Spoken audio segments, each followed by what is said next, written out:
नमस्कार। मैं हूँ अलका नेगी तोमर और आज हम बात कर रहे हैं भारत के संतों की श्रृंखला में पौराणिक काल के स्वामी महावीर जी की। महावीर स्वामी जैन धर्म के महानतम प्रवर्तकों में से एक हैं।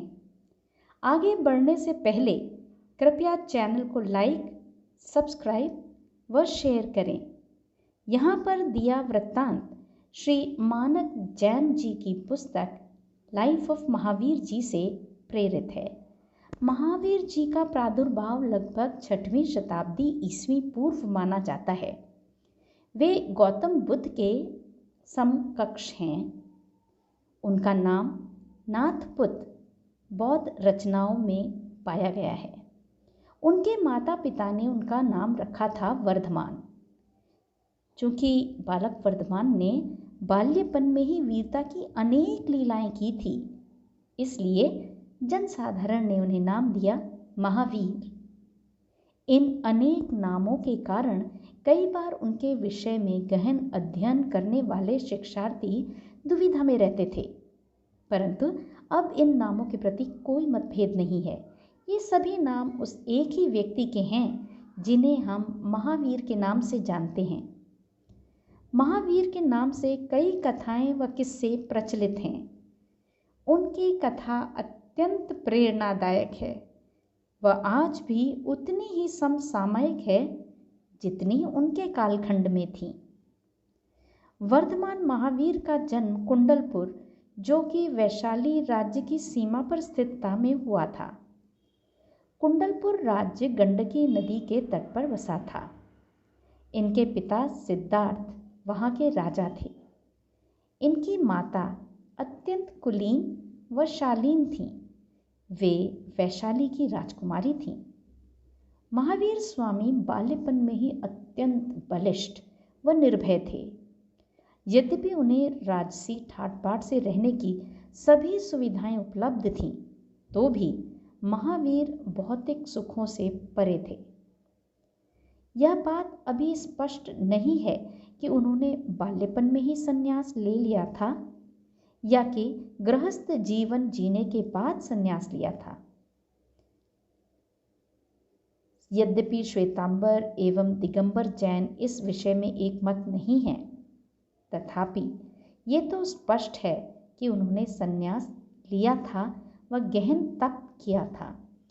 वे अहिंसा के प्रवर्तक थे और उनकी यह भावना उनकी नीतियों में स्पष्ट दृष्टिगोचर होती है। 30 वर्ष के होते न होते महावीर ने कठिन तपश्चर्या का मार्ग चुना। वे एक अशोक के वृक्ष के नीचे बैठ गए। उन्होंने अपनी सारी संपत्ति को दान कर दिया। उन्होंने स्वयं अपने हाथों से केवल 5 गुच्छों में अपने केशों का लोचन कर डाला। यह जैन मुनि बनने की अत्यंत महत्वपूर्ण रीति थी। अपना सर्वस्व त्याग करने के पश्चात उन्होंने घोषणा की कि वे गहन ध्यान में बैठेंगे और मनुष्य, पशु अथवा दिव्य आत्माओं के द्वारा दिए गए सभी कष्ट बिना विचलित हुए समभाव से सहेंगे। 12 वर्ष की लंबी तपस्या के पश्चात महावीर ने कैवल्य ज्ञान प्राप्त किया। इसके बाद उन्होंने विहार करना व अपनी बात को आगे प्रेषित करना प्रारंभ किया।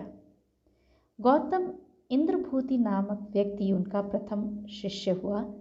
वह उनके साथ 30 वर्ष तक रहा। गौतम इंद्रभूति को कैवल्य ज्ञान तब हुआ जब महावीर को निर्वाण प्राप्त हुआ। महावीर के अनुसार जीवन का उद्देश्य कैवल्य ज्ञान अर्जित करना है। कैवल्य ज्ञान का अर्थ है अंतिम सत्य। जन्म एवं मृत्यु 2 कीटों के समान जीवन को दोनों ओर से काट रहे हैं। हमें इन दोनों से ही स्वयं को मुक्त करना है। यह तभी संभव है जबकि आप जीवन मरण के चक्र से बाहर हो सकें, वह पुनः जन्म न लें। इस स्थिति को निर्वाण कहा। जैन धर्म का सार है संसार के सभी जीवों व धरती व अंतरिक्ष तक का वहन। उनकी धारणा है कि सभी प्राणियों, मनुष्य, पशु, कीट अथवा वनस्पति का कल्याण हो। जैन अनुयायी पूर्णतः शाकाहारी होते हैं। ये ईश्वरीय सत्ता पर विश्वास नहीं करते, बल्कि स्वयं अपने सहायक होते हैं। इनका मानना है कि देवता तीर्थंकरों से निचले स्तर पर हैं।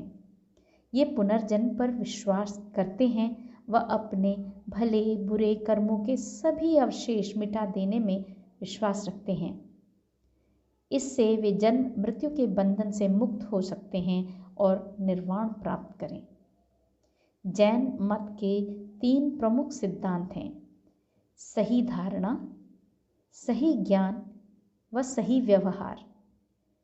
यद्यपि महावीर स्वामी जैन धर्म के संस्थापक नहीं हैं, तो भी जैन धर्म को उसके आज के प्रारूप में लाने का श्रेय उन्हीं को जाता है। आपने हमें ध्यान से सुना, इसके लिए आपका धन्यवाद। हमसे जुड़े रहें एवं औरों के साथ भी ये वीडियो शेयर करें। नमस्कार।